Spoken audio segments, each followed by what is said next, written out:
নমস্কার বন্ধুরা, দেবাঞ্জনা কিচেন চ্যানেলে আপনাদেরকে সবাইকে স্বাগত জানাচ্ছি। আমি দেবাশিস আর আমার সঙ্গে আছে অঞ্জু। আজকে আমরা দুজন মিলে আপনাদেরকে একটা খুব সুন্দর রেসিপি তৈরি করে দেখাবো, যেটা হচ্ছে মাশরুমের পকোড়া। আপনি বাড়িতে তৈরি করে খান, বাজার থেকে অধিক স্বাদ লাগবে। এবারে আসুন মাশরুমটাকে আগে এখান থেকে তুলে নেব। মাশরুমটা আমি নিজে চাষ করেছি, আমি নিজের বাড়িতে মাশরুম চাষ করি।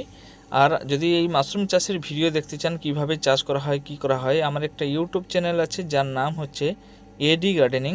আমি এই ভিডিওর ডেসক্রিপশনে তার লিঙ্কটা দিব, আপনি গিয়ে দেখে নিতে পারেন যে কিভাবে চাষ করা হয়। আর যদি ভালো লাগে তাহলে লাইক, শেয়ার, সাবস্ক্রাইব অবশ্যই করবেন। প্রথমে এই মাশরুমগুলোকে এখন আমরা এখান থেকে তুলে নিচ্ছি। মাশরুমটাকে বলা হয় ওয়েস্টার মাশরুম, যেটাকে অনেকে বলে ধিংরি মাশরুম। এই বেডে যতগুলো মাশরুম হয়েছে আমার মনে হয় 1 কিলোর বাইরে হয়ে যাবে, মানে 1 কিলো থেকে বেশি হয়ে যাবে। এই যে একটা থোকা, এটা মনে হয় 300 থেকে 400 গ্রাম হয়ে যাবে।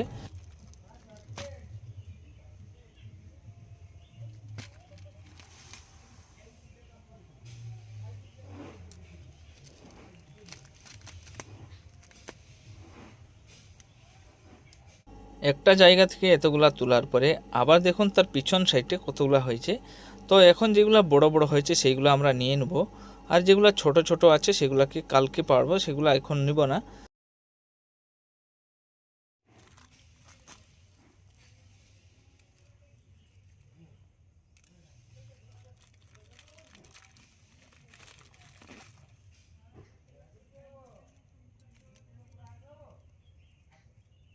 এই একটা বেড থেকে দেখুন কতগুলো আমরা নিয়েছি, আরও কিছু রয়ে আছে, সেগুলো আমরা রেখে দিয়েছি, সেগুলো আরও বড় হবে। তো এইগুলোকে নিয়ে এখন চলছি আমাদের কিচেনে। সেইখানে গিয়ে চলুন কিভাবে এটাকে আমরা পকোড়া তৈরি করব সেটা দেখে নিব। আমাদের যতগুলো প্রয়োজন আমরা নিয়েছি, সবগুলো নিয়ে নিই। তার মধ্যে থেকে কিছুটা নিয়েছি। মাশরুমগুলোকে নিয়ে প্রথমে এরকম সেগুলোকে খুলে নিতে হবে। খুলে নেওয়ার পরে একটা ছুরি না হলে একটা বঁটি দিয়ে তার গোড়ার অংশটা একটুখানি কেটে বাদ দিয়ে দিতে হবে, কেন গোড়ার অংশটা একটু শক্ত হয়, খেতে ভালো লাগে না, আর তার গোড়ায় খড় লেগে থাকে। তাই তার গোড়ার অংশটা বাদ দিয়ে আপনাকে এরকম ছোট ছোট করে কেটে নিতে হবে।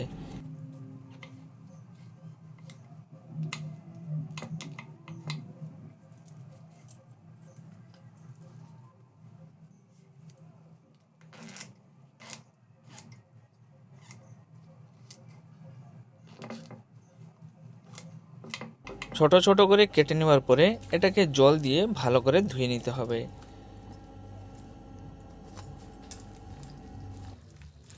এখন এই মাশরুমটাকে নিচড়ে এর থেকে জলটাকে বার করে নিতে হবে।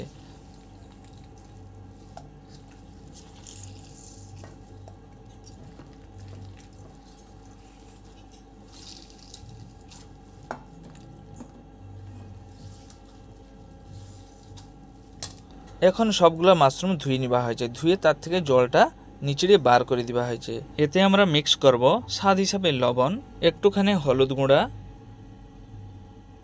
কিছুটা গোটা জিরা দিতে হবে, হাফ চামচের থেকে একটু কম হলে ভালো হবে, কিছুটা কাশ্মীরি লঙ্কা গুঁড়া, তার সঙ্গে এমনি লঙ্কা গুঁড়া যতটা আপনি ঝাল খেতে চান, গরম মশলার গুঁড়া কিছুটা, তারপরে আদা রসুন, তার সঙ্গে কাঁচা লঙ্কাকে দিয়ে থেতো করে কিছুটা মিক্স করতে হবে।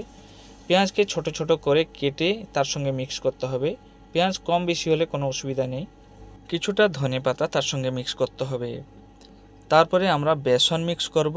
বেসনের সঙ্গে কিছুটা কর্নফ্লাওয়ার আমরা মিক্স করব, আধা আধা পরিমাণে মিক্স করব।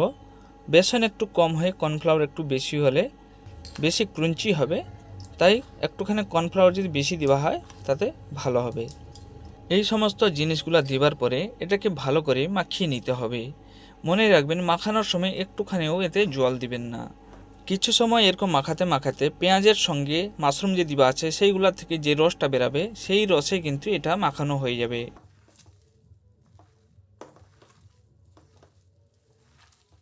প্রথম থেকে আপনি বেশি করে বেসন, বেশি করে কর্নফ্লাওয়ার দিয়ে মাখাবেন না, কম কম দিয়ে মাখাবেন। দেখুন এটা এখন পাতলা আছে, এতে আর একটু বেসন না হলে কর্নফ্লাওয়ার মিক্স করতে হবে।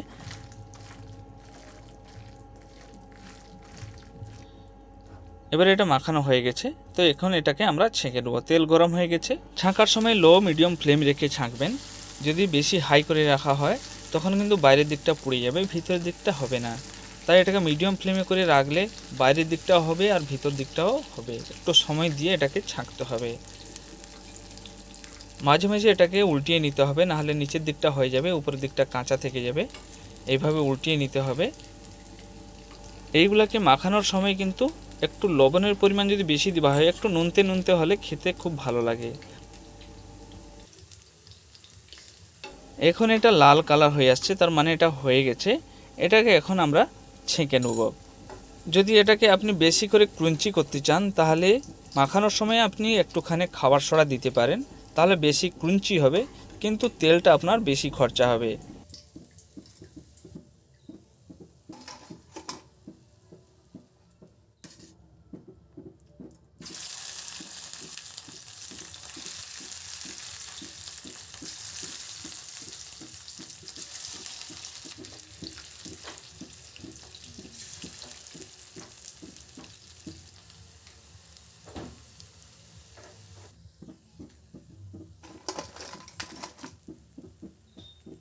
এবারে আমাদের মাশরুমের পকোড়া তৈরি হয়ে গেছে, ক্রঞ্চি ক্রঞ্চি মাশরুমের পকোড়া।